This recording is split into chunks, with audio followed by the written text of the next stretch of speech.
Have you ever caught yourself staring at a travel brochure or scrolling through vacation photos thinking, maybe I should take one more trip before I get too old?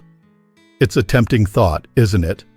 After all, you've worked hard your entire life, raised a family, saved money, maybe even planned for this moment. Retirement should be a time to enjoy yourself, to explore new places, try new foods, and create unforgettable memories. But let's be honest. The body that once powered through red-eye flights and cobblestone streets without complaint just doesn't recover the same way it used to. That's not a weakness, it's a reality. And while the travel industry loves to show smiling couples in their 70s cruising through Europe or hiking through jungles, the truth is those images rarely show the moments after. The exhaustion, the confusion, the quiet discomfort that starts to set in when something feels off. Travel can still be wonderful at this stage in life, but only if you know what to look out for. Because there are hidden risks that aren't printed on your boarding pass or mentioned by your travel agent. And if you're not prepared, a trip that was supposed to bring you joy can leave you feeling overwhelmed, depleted, or worse, hospitalized. That's what we're going to talk about today. This isn't about scaring you away from travel. It's about empowering you with the knowledge you need to make smart, safe decisions. The kind of decisions that protect your health, your energy, and your peace of mind. Because you deserve to enjoy your golden years, not gamble with them. Let's talk about one of the biggest and most misunderstood risks of traveling after 70, sudden health issues. You might feel pretty good most days. You walk regularly, you eat well, you even keep up with your doctor visits. But the truth is, the older we get, the less predictable our bodies become. A blood pressure spike, a touch of chest pain, a sudden spell of dizziness, these things don't always give you a warning. And when they happen at home, it's stressful. But when they happen while you're thousands of miles away, maybe in a country where you don't speak the language and you're trying to remember where you packed your medication, it can be terrifying. Take James, for example. He was 74 when he and his wife booked a 2-week cruise. It seemed perfect. No airports, no taxis, just calm waters and daily excursions. But on day 4, James started experiencing tightness in his chest. The ship's medical team was helpful, but limited. By the time they got him to a hospital at the next port, hours had passed. Thankfully, he pulled through. But the experience shook him, and not just physically. He told his daughter later, "I thought I was prepared. I had no idea how unprepared I really was." It's easy to assume travel insurance will cover you, but many standard plans don't include medical coverage abroad. Some seniors don't even realize they're not covered until they're being asked to pay thousands up front for emergency care. And if you need to be airlifted back home, that bill alone can reach tens of thousands of dollars. Before you pack your suitcase, ask yourself, have I talked to my doctor about this trip? Do I have a printed list of all my medications, including dosages? Have I double-checked that my travel insurance includes emergency medical coverage and evacuation if needed? These aren't minor details. They're what turn a crisis into something manageable. Now let's look at something more subtle, but just as dangerous. Exposure to illness. We've all become more aware of germs in recent years, but for seniors, even a common cold isn't always so common. Airplanes are pressurized tubes of recycled air filled with strangers from every corner of the world. You're not just sitting near them, you're breathing the same air, touching the same tray tables, sharing the same restrooms. And your immune system? It just doesn't bounce back like it used to. Younger travelers may pick up a stomach bug or a mild flu and recover in a couple of days. But for someone over 70, those same illnesses can turn into pneumonia, dehydration, or long hospital stays. And let's not even get into the risks of foodborne illnesses. Trying new dishes is fun, until you realize your stomach isn't ready for that mystery meat or that water-washed salad. Then there's the matter of medications. Imagine you come down with something and need antibiotics, but you don't know the local equivalent of your usual prescription. Or worse, you take something unfamiliar and have a reaction. These aren't dramatic what-ifs. They're real stories that happen to real people. People who thought a quick escape would do them good, only to find themselves stuck in a hotel bed wishing they'd stayed home. But this doesn't mean you can't travel safely. It just means you have to travel smarter. Bring sanitizing wipes. Carry hand sanitizer. Avoid raw or unfamiliar foods unless you're certain they've been properly handled. Stick to bottled water, always. And pack a small emergency kit with basic meds you know your body can handle. You don't have to be paranoid, just prepared. Now let's talk about something that doesn't show up in brochures: travel fatigue. There's a special kind of tired that comes from navigating airports, dragging luggage, sitting for hours in cramped seats, and trying to sleep in a strange bed with strange noises outside your window. It's not just physical, it's emotional. And for seniors, it can take days or even weeks to fully recover. You might tell yourself, it's just one long flight, I can handle it. But what about the 3-hour layover? The rush through a crowded terminal to make a connection? The unfamiliar food that throws off your digestion? The jet lag that lingers longer than it used to? That kind of fatigue builds up. And when your body is already managing arthritis, heart conditions, or other chronic issues, it's no surprise that a vacation meant to relax you ends up wearing you out completely. This happened to Richard and his wife. They had traveled before. But at 75, they didn't realize how different it would feel now. After the 10-hour flight and the time zone shift, Richard was exhausted before they even unpacked. By day 3, he was skipping tours to nap. By day 5, he was counting the days until they could go home. And for weeks afterward, he felt like he was still trying to catch up on sleep and energy. That's not the kind of memory you want from a trip. The solution isn't giving up on travel. It's adjusting the pace. Plan rest days into your itinerary. Choose destinations with short, direct flights. Don't try to cram in every site, every activity, every experience. Leave room to breathe, to nap, to truly enjoy the moments you do experience. That's how you make a trip worth remembering in the best way. By now, you're probably realizing that travel in your 70s isn't impossible, but it's different. The goal isn't to avoid the world, but to meet it with open eyes and a little more wisdom. Because the truth is, your time, your energy, and your well-being are too precious to risk for the sake of rushing through a bucket list. You deserve experiences that leave you feeling alive, not exhausted. And that means being aware of one more serious challenge: the risk of falls and injuries.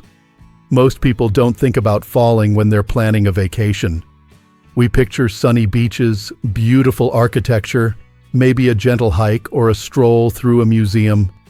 But what we forget is how unfamiliar environments can become dangerous in ways we're not used to.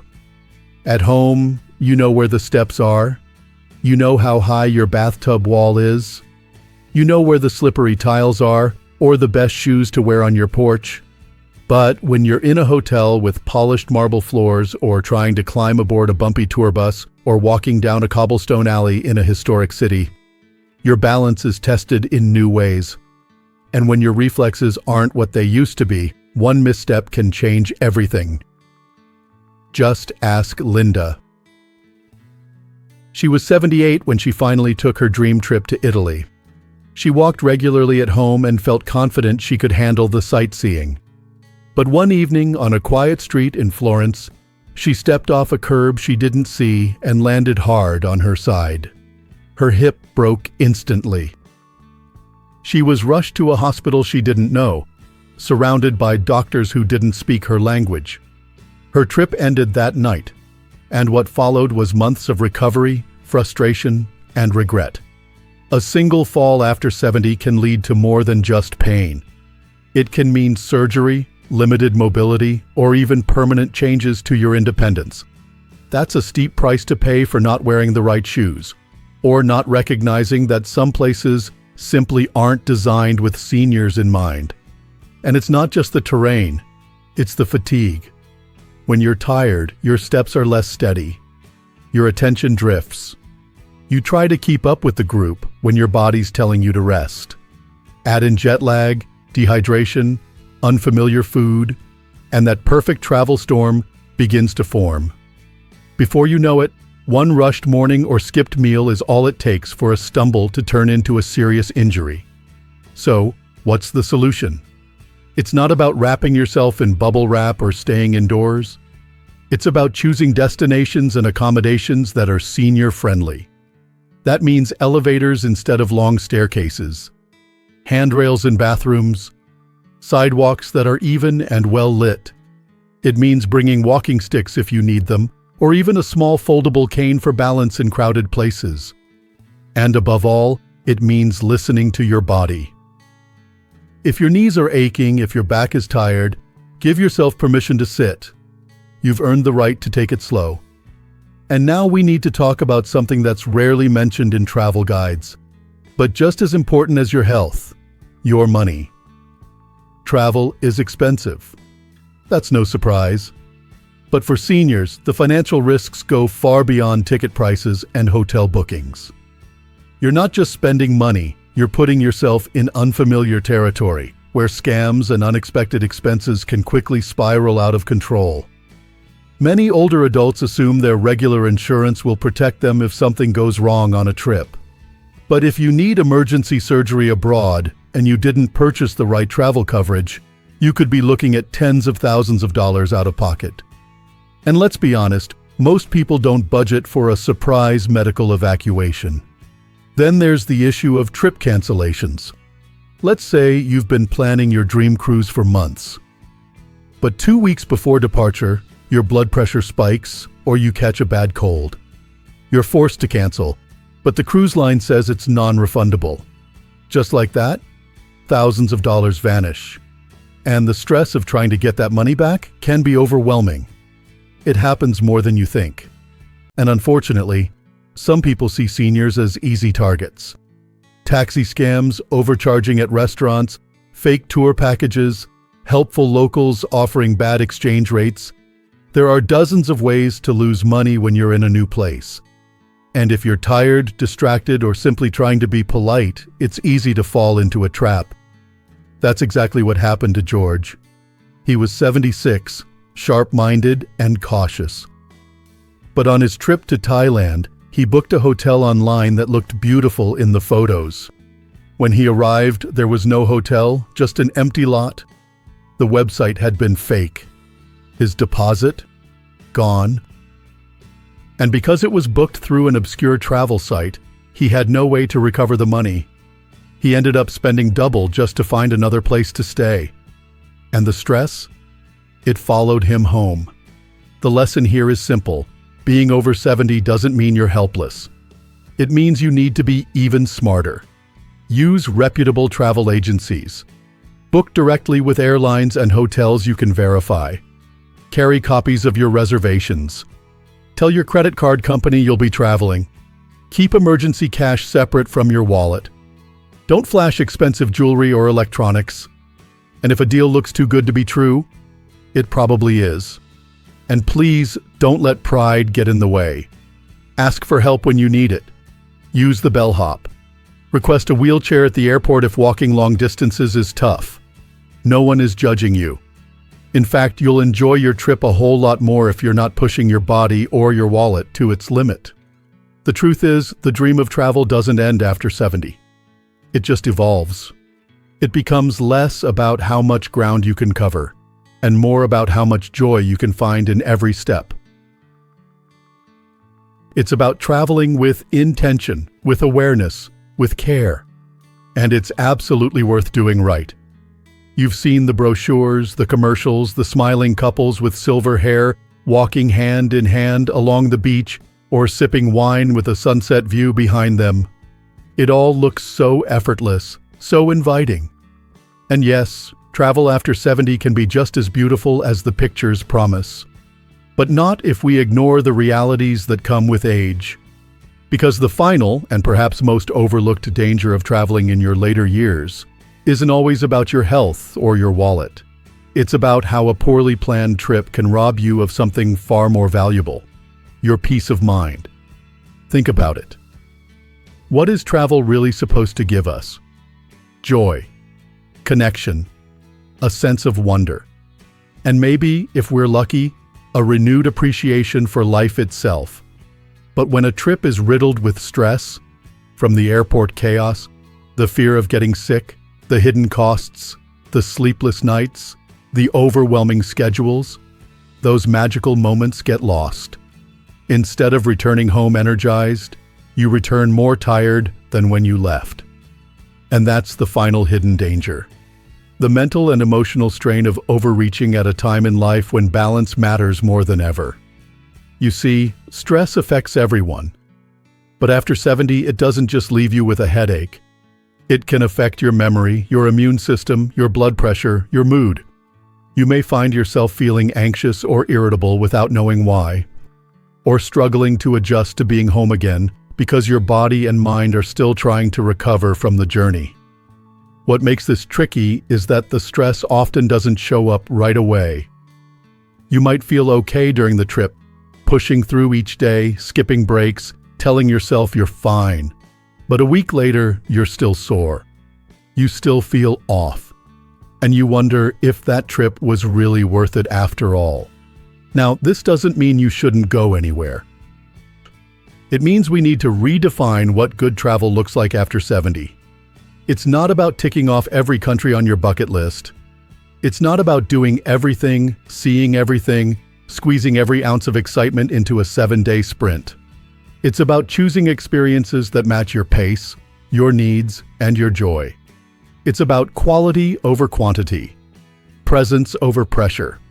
For some, that might mean swapping a whirlwind overseas trip for a quiet coastal drive a few hours from home. For others, it might mean revisiting a familiar place with fresh eyes, giving yourself permission to skip the crowded tours and simply sit at a cafe, people watch, and breathe. For many, it's as simple as realizing, I don't need to prove anything anymore. Your travel doesn't have to look like anyone else's. In fact, it shouldn't. If you take one thing from this conversation, let it be this. The best kind of trip is the one that leaves you feeling more yourself, not less. So before you book that next flight, ask yourself a few honest questions. Is your destination accessible, or will it demand more physical effort than you're comfortable with? Do you have time in your itinerary for rest, or is it packed wall to wall with activities? Are you traveling with people who understand your needs and respect your pace? Have you talked to your doctor, packed your medications, and reviewed your insurance coverage? And most importantly, do you feel excited about this trip or anxious? Is it something you're doing for yourself or because you feel like you should? These aren't questions meant to discourage you. They're here to protect you. Because when you ask them and answer them honestly, you give yourself a far better chance of creating memories that are joyful, not regretful. Traveling after 70 isn't about slowing down. It's about being wise enough to choose what fills your soul, not what drains it. You've earned the right to be selective with your time and energy. You've earned the freedom to say no to anything that feels chaotic, rushed, or unsafe. And you've absolutely earned the peace that comes from listening to your body and honoring it. So take the trip, but take it on your terms. Choose comfort. Choose preparation. Choose balance. That's how you protect your health, your finances, and your peace of mind. And if you're watching this right now thinking, that sounds like the kind of travel I want, then you're already ahead of the game. You're not just planning a vacation, you're designing an experience that truly supports your well-being. We'd love to hear from you. Have you had a travel experience that left you more tired than inspired? Or have you learned lessons from a trip you wish you'd approached differently? Share your story in the comments below. Your wisdom could help someone else travel smarter. And if you found this video helpful, please give it a thumbs up and consider subscribing to the channel. We're here to support you with more insights, more honest conversations, and more ways to help you live a stronger, safer, and more joyful life after 60. Because aging isn't about stopping. It's about growing into a version of life that's more peaceful, more intentional, and more yours than ever before. Thanks for joining me today. Here's to travel that brings you home not just safely, but better than you were before you left. Take care, and we'll see you in the next video.